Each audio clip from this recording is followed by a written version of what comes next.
Disclosures like these tear at the fabric of responsible government. We're looking at all of the things that we can do to stem the flow of this information. This was the biggest leak in the history of this particular planet. My name is Julian Assange. I'm the editor of WikiLeaks. We help you get the truth out. If you get this material, give it to us, no questions asked, and you'll help change history. When I decided to do We Steal Secrets, the reason was that it seemed such a compelling story about this David and Goliath tale of a guy with a laptop in his backpack taking on the power of the American state. It seemed so compelling I had to take it on. What's the time? 25 to. I need to prepare a little list of things. All right, well, I'll be 2 minutes. How you feeling? Tired. Haven't been to sleep, but good. 14 pages in The Guardian this morning. Massive leak of secret files exposes true Afghan war. We tell our sources maximum political impact, and I think we got pretty close. There's 10 trucks out there. 10 media trucks. Yeah. Yep. So it'll be a good outcome. I don't think Julian's denouncing the film and his refusal to participate didn't color my portrayal of the film at all. In fact, it almost made me rudder in the opposite direction to make sure I included a lot of very powerful material that we have in the film of Julian's rise. Because I found him, particularly before he became famous, a tremendously compelling figure. He's denounced the film. He denounced the film before he saw it, which gives you some sense of what I think about it, as non-factual. I've looked at his so-called annotated transcript, and I don't find any evidence whatsoever that the film's non-factual, just the opposite.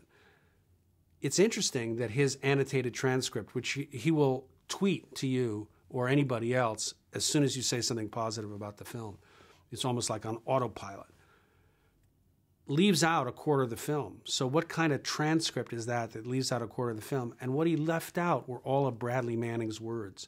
That, to me, was a kind of cruel poetry, that actually Assange wrote Manning out of the story. I think what happened was that he made, or not he, but a confederate or a friend made an audio tape recording at a screening. All of Manning's words are printed. So the great and mighty WikiLeaks made a pretty dumb mistake, which was they had to actually see the film in order to be able to get the transcript right. He was this kid who had reached out in confidence and said, hey, I'm leaking secrets.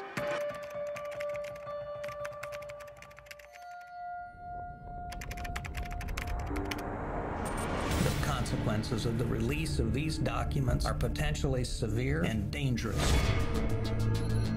The Army has detained a U.S. soldier in connection with the leak of this classified video.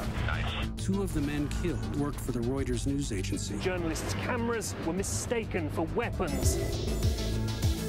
The prime suspect is 22-year-old Bradley Manning. There was a responsibility to the needs of the many. You know, halfway through the story, I realized that there was a missing character at the center of this story, because I think all of us kind of assumed or began to believe that WikiLeaks was the leaking organization. WikiLeaks is a publisher. The leaker, the guy who took all the personal risk, was Bradley Manning.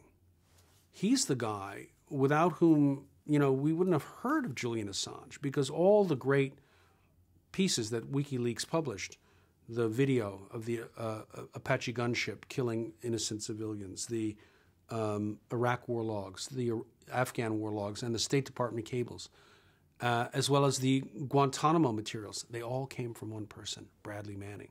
So at some point I thought it seemed so obvious. Nobody had been talking about Manning, but he's at the center of the story.